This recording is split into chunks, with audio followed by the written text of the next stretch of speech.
Muy buenas tardes, amados hermanos, Dios les bendiga. Gracias damos al Señor una vez más. Él nos permite poder estar en este estudio bíblico que con la ayuda del Señor estamos estudiando semana tras semana, preparándonos para la escuela dominical. Y hoy tenemos un tema que está terminando ya, el libro de Éxodo. Hemos estudiado Génesis, estamos estudiando Éxodo, estamos en la última lección de este libro que nos ha narrado la salida del pueblo de Israel de la cautividad de Egipto y el Señor los ha llevado al Sinaí y lo ha llevado por el desierto, y en ese desierto ellos han tomado gran experiencia. No todo ha sido bueno, ha sido un camino duro, un camino triste también, un camino de disciplina, un camino de enseñanza, de mucha aplicación espiritual para nuestra vida, y además les ha entregado la ley. Y eso es lo que hemos estado mirando, porque este Dios Santo, el cual ningún hombre puede ver y vivir, es muy difícil que el hombre pueda acercarse a Dios, porque el hombre en su naturaleza es pecaminosa. El hombre no puede cumplir la ley de Dios, ni siquiera la demanda del Sinaí, ni la estricta ley de Dios el hombre pudo cumplir, porque la ley tiene un propósito, y el propósito principal de la ley es lograr que el hombre se reconozca a sí mismo como alguien que no puede cumplir la demanda de Dios y que necesita un Salvador, necesita un auxilio, y eso es lo que Dios hace. La ley es el ayo que nos lleva a Cristo, dice el apóstol Pablo, que quizás no se entiende, pero básicamente es eso, que el hombre reconozca que por sus propios medios no puede cumplir una ley, un mandamiento, porque por el mandamiento el hombre iba a vivir. Entonces, damos gracias al Señor, vamos a orar para encomendar este estudio en las manos del Señor. Amado Dios, gracias le damos. Una vez más usted nos permite, Señor, en su santo y bendito nombre, encomendarnos en sus manos para que usted nos guíe, nos dirige, que esta lección sea provechosa primeramente para mi vida, como así lo ha sido, Señor, siempre en el estudio de tu palabra, como así también para cada uno de mis hermanos, mis hermanas, algunos pastores y pastoras también que tienen la oportunidad, Señor, de escudriñar su palabra juntamente en este estudio. Te pido ahora tu bendición y tu dirección en el nombre de Jesús. Amén y amén. Bien, gracias al Señor porque ya podemos estar entrando a este tema. Y lo primero, por cierto, es leer el pasaje bíblico, que en esta ocasión está en el libro de Éxodo, capítulo 34. Éxodo capítulo 34. Nos vamos del 32 al 34, donde la semana pasada estuvimos mirando cómo muy tempranamente este pueblo quebranta este pacto al cual ellos habían dicho que lo iban a cumplir. Ellos iban a cumplir. Sin embargo, prontamente ellos quebrantaron esto, se quebraron las leyes, no tenía sentido tener un pacto, una ley escrita. Eh, por lo tanto fue rota ahí al pie del monte. Pero ahora vemos la misericordia del Señor. Ahora el pueblo y nosotros mismos a través de esta lección vamos a ver que Dios es un Dios misericordioso.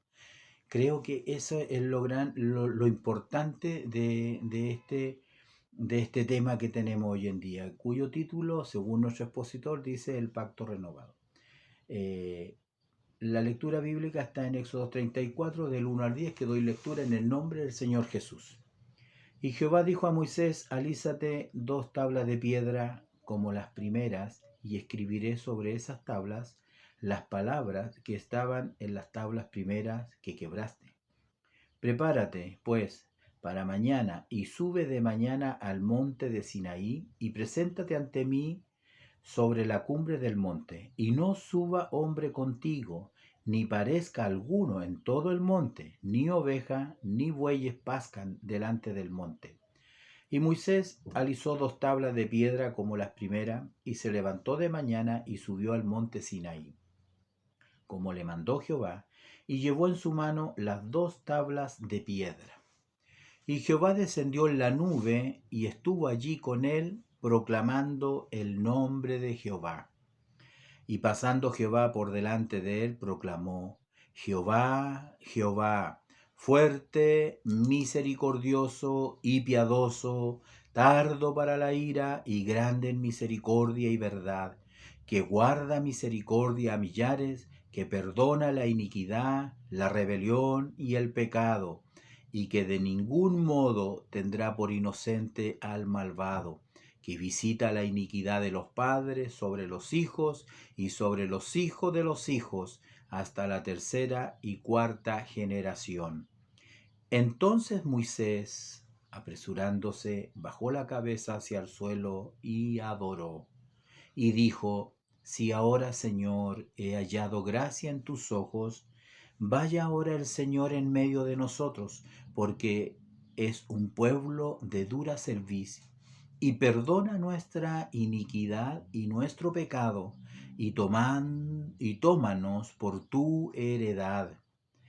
Y él contestó: He aquí, yo hago pacto delante de todo tu pueblo, haré maravillas que no han sido hechas en toda la tierra, ni en nación alguna, y verá todo el pueblo en medio del cual estás tú, la obra de Jehová, porque será cosa tremenda la que yo haré contigo. Bien, allí tenemos la lectura bíblica, gracias al Señor. También tenemos el texto para memorizar para esta lección, y este está en el Éxodo 33, versículo 15, que doy lectura inmediatamente. Y Moisés respondió: Si tu presencia no ha de ir conmigo, no nos saques de aquí. Amén. Si tu presencia no ha de ir conmigo, no nos saques de aquí. Entonces aquí tenemos, ¿no es cierto?, esta lección, donde dice que el expositor, que el primer paso para una restauración es el arrepentimiento. Aquí vemos que Dios se manifestó a ellos, se manifestó a Moisés, y él claramente le dice que él era un Dios misericordioso, que era un Dios piadoso, que era tardo para la ira y grande en misericordia, que guarda misericordia a millares, y observe que perdona la iniquidad, la rebelión y el pecado. Es decir, con el arrepentimiento el hombre puede tener otra oportunidad y otra oportunidad y muchas oportunidades. Dios es un Dios tremendamente misericordioso, ¿no? Entonces el primer paso para una restauración es el arrepentimiento. Dios llama a Moisés nuevamente ante él para entregarle una segunda copia de los mandamientos, porque podemos ver cómo Dios nuevamente toma la iniciativa de acercarse al hombre.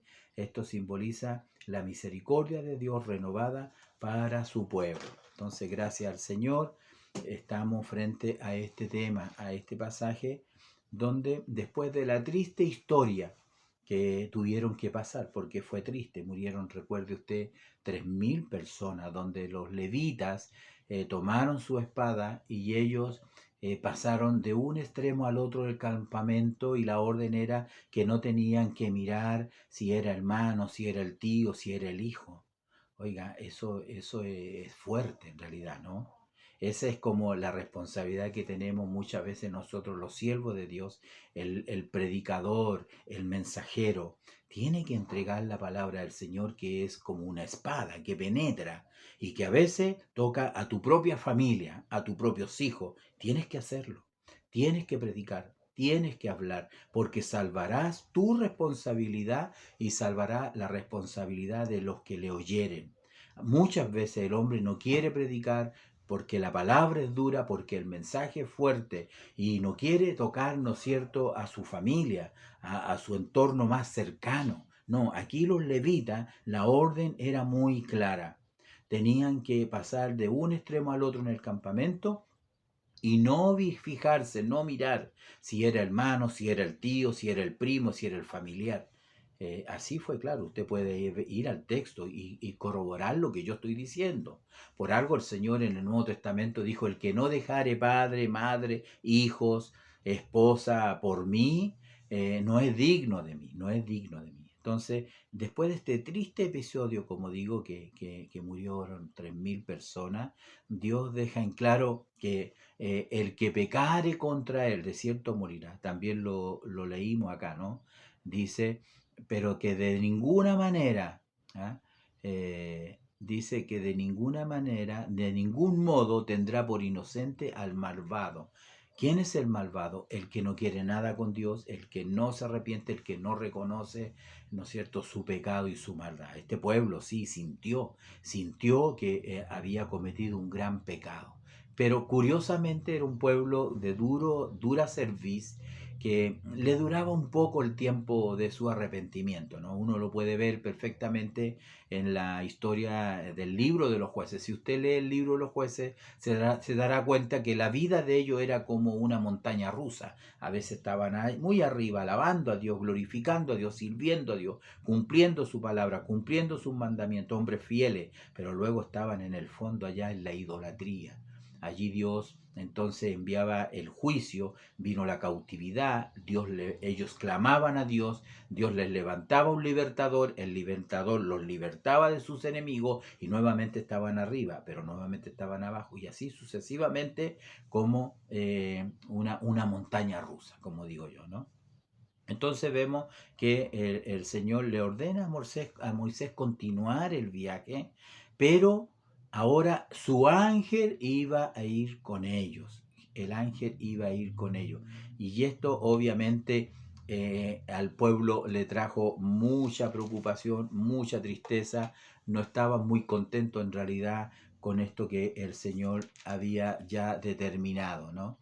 Entonces, amados hermanos, podemos ver que en esta situación, el camino era complicado, ¿no? Si uno lee en el capítulo 33, en el versículo 2 y 3, usted se dará cuenta que dice aquí, y yo enviaré delante de ti, ¿ya?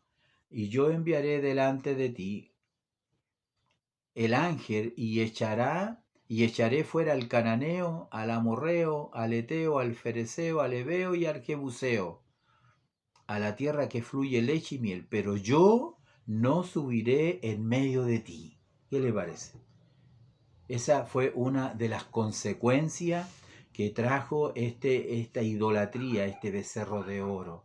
Dios no iba a ir con ellos. Le había prometido que iba a andar delante de ellos, que ellos iban a ser un pueblo santo, un pueblo de gente santa, de sacerdotes, pero ahora a causa de esta rebelión. De hecho, en este versículo dice, pero yo no subiré en medio de ti, y explica, porque eres un pueblo de dura cerviz, eres un pueblo de duro corazón, no sea que te consuma en el camino. Entonces, el razonamiento de Dios es correcto, es bueno.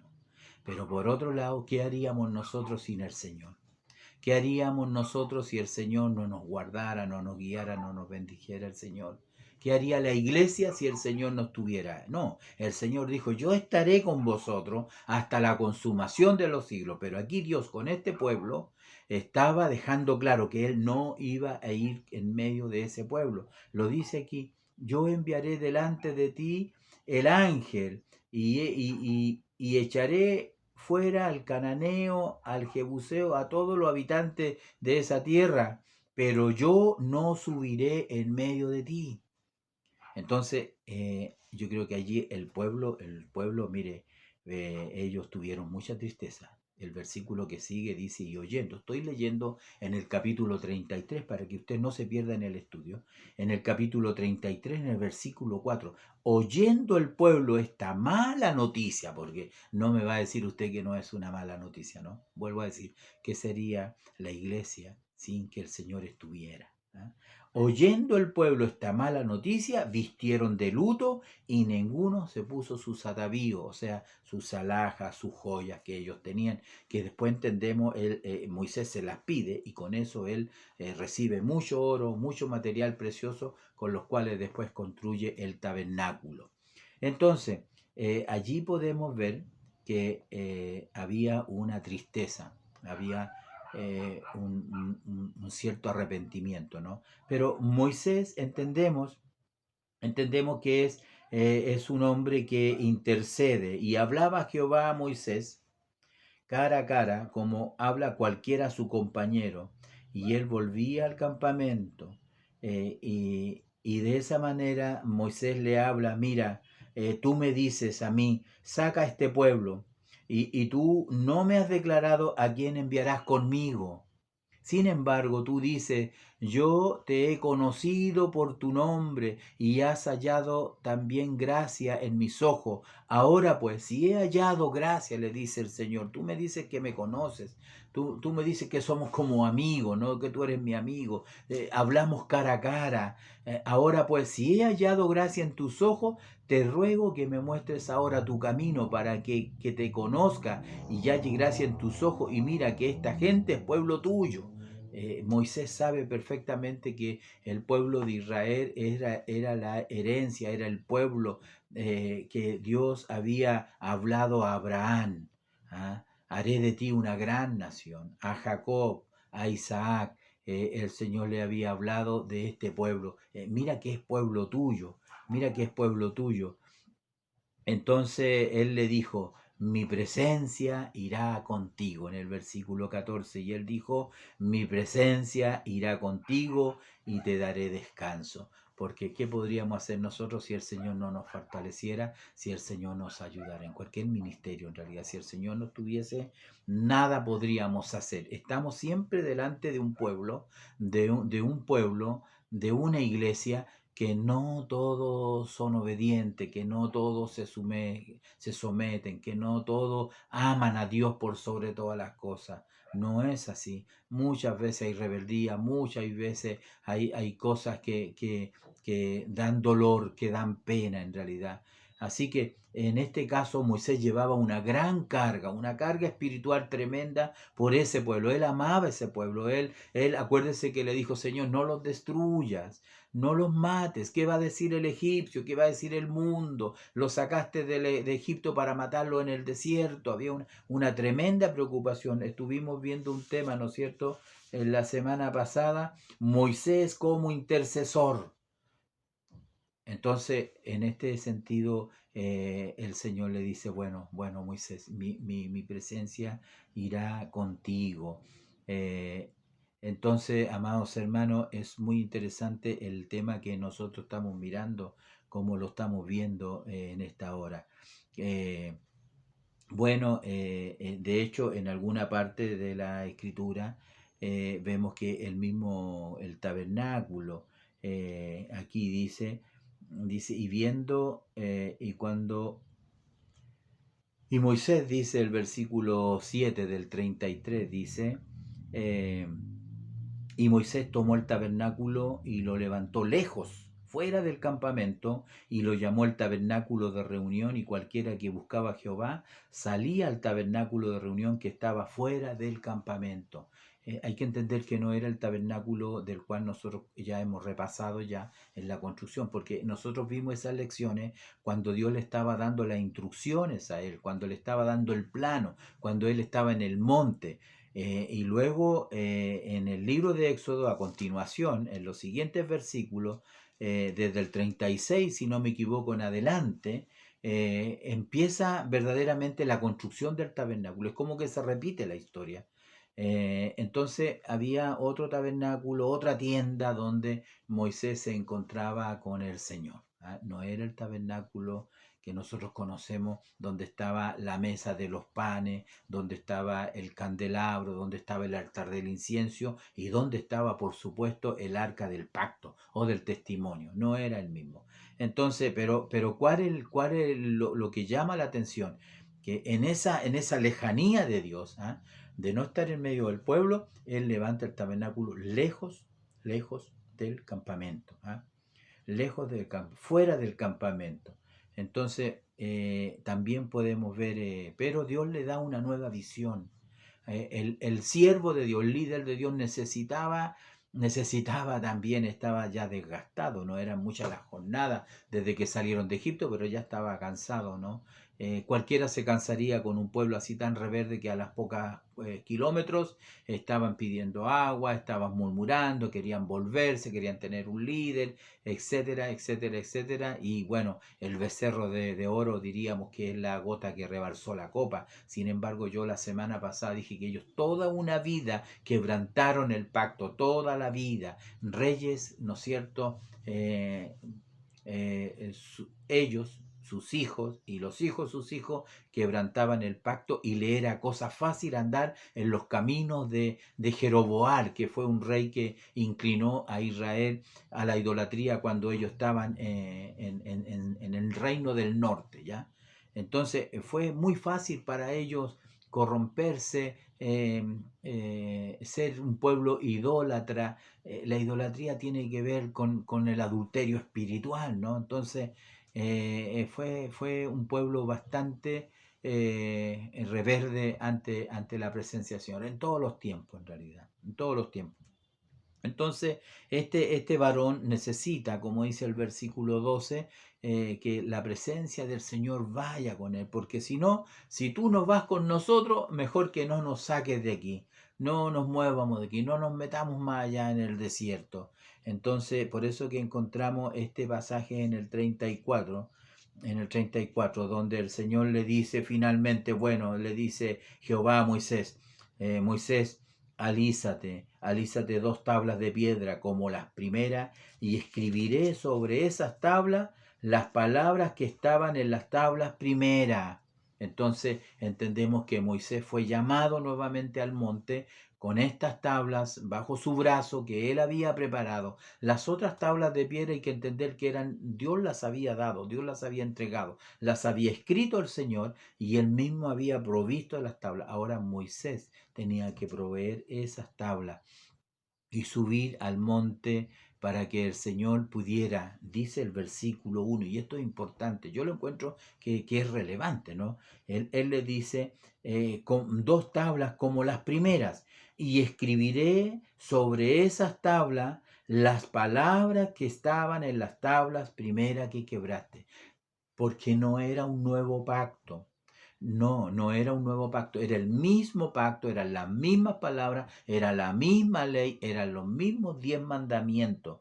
Prepárate pues para mañana y sube de mañana al monte de Sinaí, preséntate ante mí sobre la cumbre del monte, y en este caso no suba nadie contigo, ningún hombre, ninguna oveja, ningún animal, ninguno que esté pastando al frente, ¿no? Porque dice aquí, ni ovejas ni bueyes pascan delante del monte, es decir, en el otro monte me imagino yo, nadie tenía que estar cerca allí, y Moisés alisó 2 tablas de piedra como las primeras y se levantó de mañana y subió al monte Sinaí como le mandó Jehová, y llevó en su mano las 2 tablas de piedra. Entonces, lo que podemos ver que el pacto no cambia, es el mismo pacto, ¿ya? Es el mismo pacto que el Señor hace con su pueblo, donde Él básicamente se revela. ¿Ah? Nosotros sabemos que en el Antiguo Testamento Dios se revelaba a través de su nombre. Jehová Shalom, Jehová Sama, Jehová es mi bandera, Jehová es mi salvación, Jehová es mi sanador. A través del nombre Dios se revela al hombre. ¿Ah? Entonces, aquí, ¿qué es lo que hace el Señor? Y Jehová descendió en la nube y estuvo allí con él, proclamando el nombre de Jehová. Yo soy así. Yo soy un Dios fuerte y celoso, un Dios misericordioso. Empieza Dios, ¿no es cierto? Entonces a revelarse a Moisés, delante de Moisés. Y cuán importante es eso, que Dios, nosotros le conozcamos a Él como Él es, que les conozcamos, porque no podemos adorar, no podemos servir a un Dios que no conocemos, hermano. Hay que conocer al Señor, hay que conocer a Dios, porque no le podemos amar. ¿Cómo usted puede amar a alguien que no conoce, que nunca le ha visto en su vida? ¿Puede amarlo? No le puede amar. Es imposible, usted no le puede amar.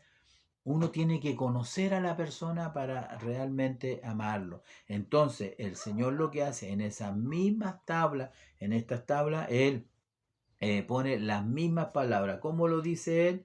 Dice, las palabras que estaban en las tablas primeras que quebraste, las mismas palabras. Entonces, gracias al Señor que uno puede ver que el Señor es grande, es misericordioso y así Él renueva. Bueno, si tomamos el tema que tenemos acá, Él renueva, ¿no es cierto?, con su pueblo. Dice en la primera parte, la misericordia de Jehová renovada. Bueno, la Biblia dice que nuevas son cada mañana sus misericordias. Todos los días la misericordia de Jehová es nueva cada mañana, ¿no? Entonces, eso es importante. Ahora, como digo, ¿qué es lo importante en esto? Que el Señor se revela. Ahora Israel iba a conocer a Dios, pero como un Dios misericordioso, un Dios justo, un Dios que perdona el pecado, que perdona la maldad, que perdona la iniquidad, que perdona la rebelión y el pecado, pero que de ningún modo iba a tener por inocente al malvado. Finalmente, amados hermanos, nosotros conociendo la historia de este pueblo de Israel, todos los que se rebelaron en el desierto, ninguno entró a la tierra prometida, y eso incluye a Moisés, Entonces, gracias al Señor por esta palabra que el Señor nos da en esta hora. Cuando Moisés escucha esto, entonces bajó su cabeza hacia el suelo y adoró y dijo, sí, ahora, Señor, he hallado gracia en tus ojos, vaya ahora el Señor en medio de nosotros, porque es un pueblo de dura cerviz, y perdona nuestra iniquidad y nuestro pecado, y tómanos por tu heredad. Entiende Moisés que realmente Dios iba a ir con ellos, pero por favor, Señor, no los castigues, no los mates. Perdona su iniquidad, perdona su duro corazón, tómanos por tu heredad. Entonces es una lección bastante bonita. Al terminar, nos deja ese sabor de que Dios hace misericordia, ¿no? Pero, ¿qué dice la segunda parte? Que es un mejor pacto. En esta parte damos un salto importante, ¿eh? Porque si bien es cierto, nos tenemos que ir al pacto nuevo. Este es el pacto mosaico, se llama, ¿no? Hay muchos pactos en la Biblia, 8 si no me equivoco, y este pacto que Dios hace es un pacto para Israel, es netamente para el pueblo de Israel, para el pueblo de Israel. Nosotros no entramos aquí, ¿ah? Es el mismo Dios. eh, y tenemos que decir que el que nosotros, en el cual vivimos hoy en día, cuando hablamos ahora, como dice el expositor, un mejor pacto, es un pacto que es mejor en el sentido, no es mejor moralmente. Moralmente es tan igual como el pacto que tenían ellos, ¿no? Sin embargo, en la eficacia es mejor. En el resultado es mejor, porque ahora el Señor, como dice esa lección, ya no iba a escribir sus leyes y los mandamientos en tablas de piedra. Ahora lo iba a escribir en la mente y en el corazón de las personas. Y eso es muy importante, eso es muy importante. Ahora era un corazón nuevo, una persona nueva, un hombre nuevo, que en el arrepentimiento, en el confesar su pecado, Dios hace una obra en la persona. La persona nace a la vida de Dios, a la vida de Dios. Entonces, nosotros mismos que nos encontramos en esto que aquí dice un mejor pacto, estamos hablando del pacto nuevo.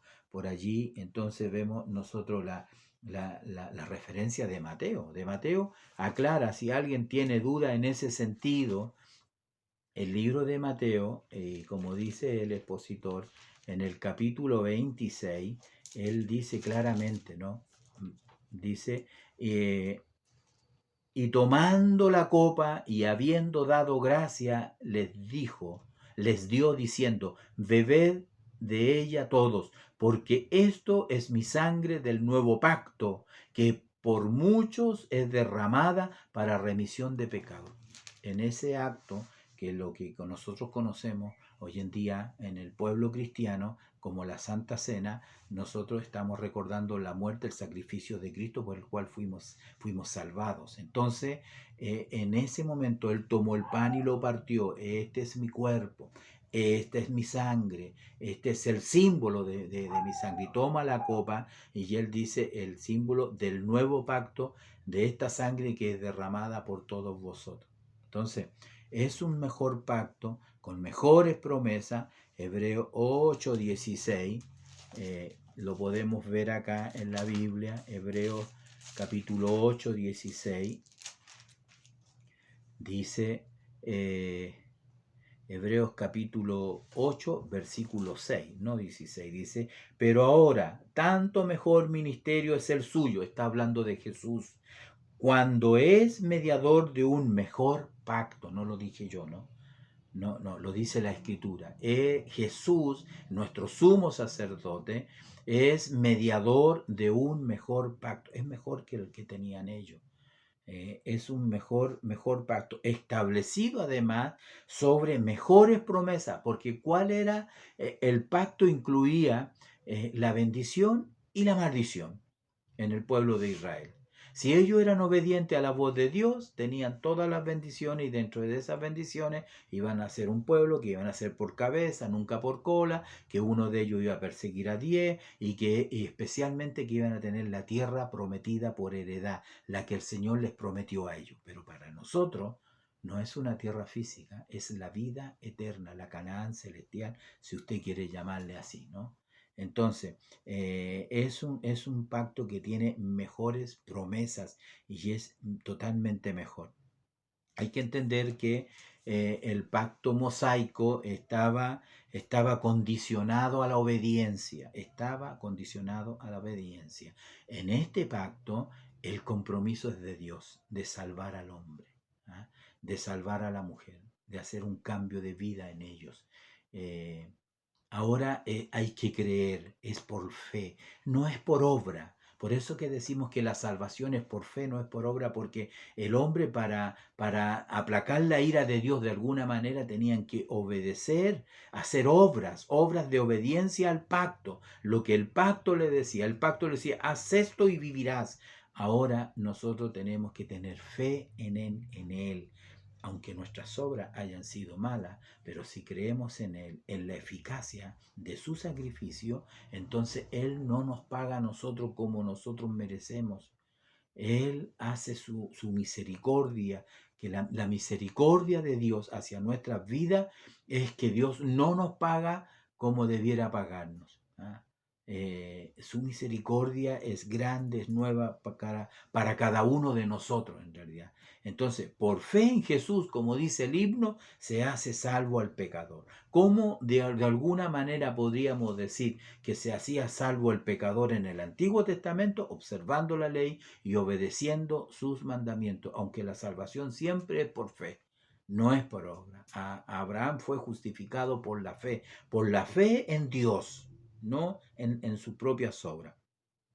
Entonces, para nosotros es muy importante ahora la obediencia de ellos comparada con la obediencia nueva, la de nosotros entendemos que es producto de ¿qué? De un corazón y una mente bien dispuesta. Amamos a Dios, servimos a Dios y lo hacemos de corazón, lo hacemos voluntariamente, lo hacemos porque queremos, o como decía el siervo, decía, aunque no hubiera cielo, decía, aunque no hubiera cielo, él no iba a renunciar a esa vida de santidad a la cual el Señor nos llama a todos nosotros. Entonces, en ese sentido es distinto. Por eso que en Hebreo 8, aquí nosotros vemos, dice, por lo cual este es el pacto que haré con la casa de Israel después de aquellos días. Pondré mis leyes en la mente de ellos y sobre sus corazones las escribiré. Y seré a ellos por Dios y ellos me serán a mí por pueblo. Y ninguno enseñará a su prójimo ni ninguno a su hermano diciendo conoce al Señor, porque todos me conocerán. Entonces estamos entendiendo que Dios se revela al hombre, el hombre conoce a Dios, ¿ah? No hay un intermediario, Dios se revela al hombre y el hombre conoce a Dios, desde el menor hasta el mayor de ellos, porque mire lo que dice el versículo 12 con respecto al pacto nuevo. porque seré propicio a sus injusticias. Y nunca más me acordaré de sus pecados y de sus iniquidades. Cuando Dios nos mira a nosotros, amados hermanos, Dios nos mira a través de su Hijo Jesús, Dios nos mira a través de la sangre de Cristo. Por eso que es una tremenda bendición la que nosotros tenemos en este nuevo pacto que es mejor. Así está terminando el libro de Éxodo. No el libro propiamente tal, pero sí las lecciones que hemos estado mirando a través de este expositor bíblico, de este estudio, de esta escuela dominical. ¿Ah? Entonces es muy, muy importante. Ahora, Cristo, ¿no es cierto?, se relaciona con este pacto, se relaciona con todos los pactos.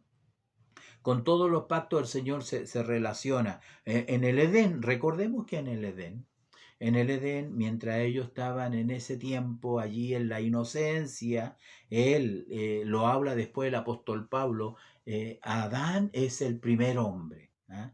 Adán es el primer hombre. Jesús es el segundo hombre, es el postrer Adán, porque él recupera, Jesús, lo que Adán perdió en el huerto.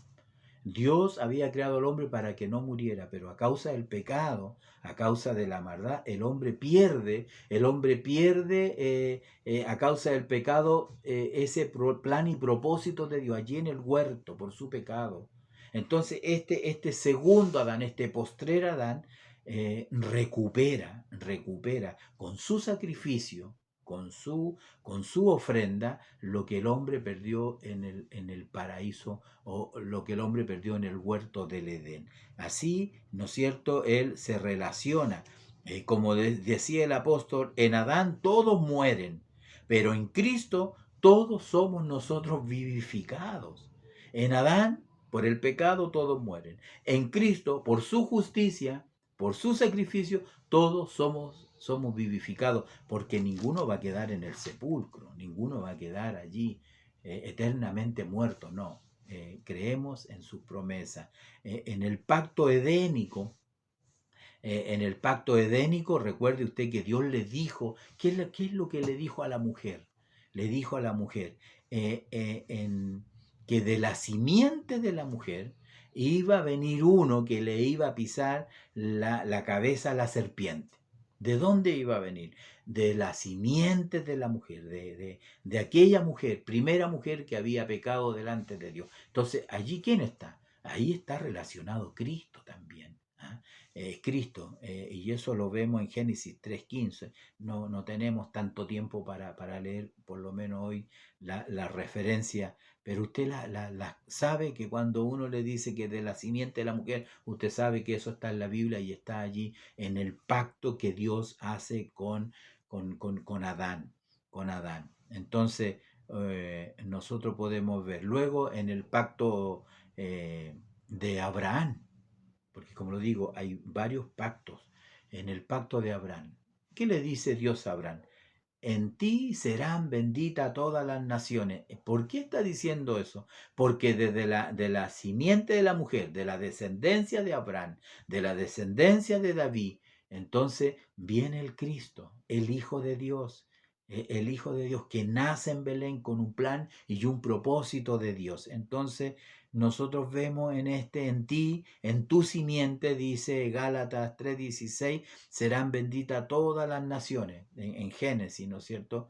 Gálatas 3:16, lo voy a ver acá, en esta referencia, dice, ahora bien, a Abraham fueron hechas las promesas y a su simiente, no dice a las simientes, sino como si hablase de muchos, sino como de uno, a tu simiente, ¿quién es? Cristo. Entonces está sumamente claro cómo se relaciona Cristo en el pacto abránico, así se llama. En el mosaico ya lo hemos estado mirando un poco porque él vivió sin pecado.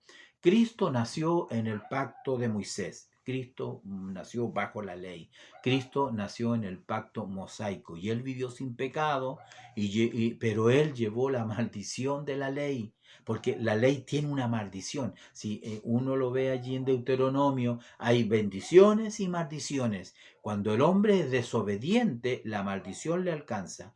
Entonces todo el hombre se había descarriado, como dice Isaías, cada cual se apartó por su camino. Entonces, amados hermanos, él llevó una vida sin pecado bajo el pacto.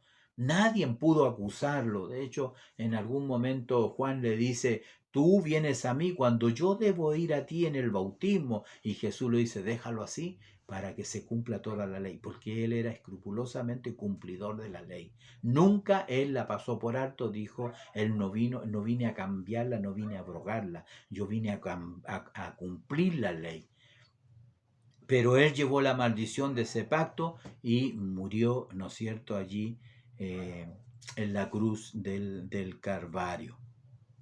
En el pacto davídico, que fue ya en el periodo de los reyes, también hay un pacto davídico y allí él, ¿no es cierto?, es la simiente, el heredero, es el rey en el pacto davídico. Si uno mira y ve Lucas capítulo 1, 31, Lucas 1:31, voy a leerlo porque este es un texto hermoso también, que a nosotros nos habla cómo se relaciona Cristo, cómo se relaciona el Señor con cada uno de los pactos. Vamos a Lucas capítulo 1 y en el versículo, dijimos 31 al 33, dice así la palabra del Señor.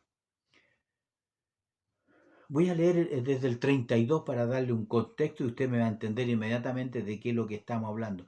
Algunos cuando uno da la cita, el capítulo, ya uno piensa, la anunciación, Juan el Bautista, porque estamos en el capítulo 1. Dice así, ahora concebirás en tu vientre y darás a luz un hijo y llamarás su nombre Jesús. Este será grande y será llamado Hijo del Altísimo, y el Señor Dios le dará el trono de David, su padre. ¿Se da cuenta? ¿Cómo está relacionado Cristo en el pacto de David? Dios le va a dar el trono de David, su padre, y reinará sobre la casa de Jacob para siempre, y su reinado no tendrá fin. El único que tiene un reinado sin fin es Jesús. Es Rey de reyes y es Señor de señores, y viene de la descendencia del rey David. Por eso que él está relacionado con ese pacto, el pacto davídico. Se fija, todo apuntaba a Cristo, todo apuntaba al Señor. Y en el nuevo pacto, bueno, sabemos que su sacrificio es el fundamento del nuevo pacto.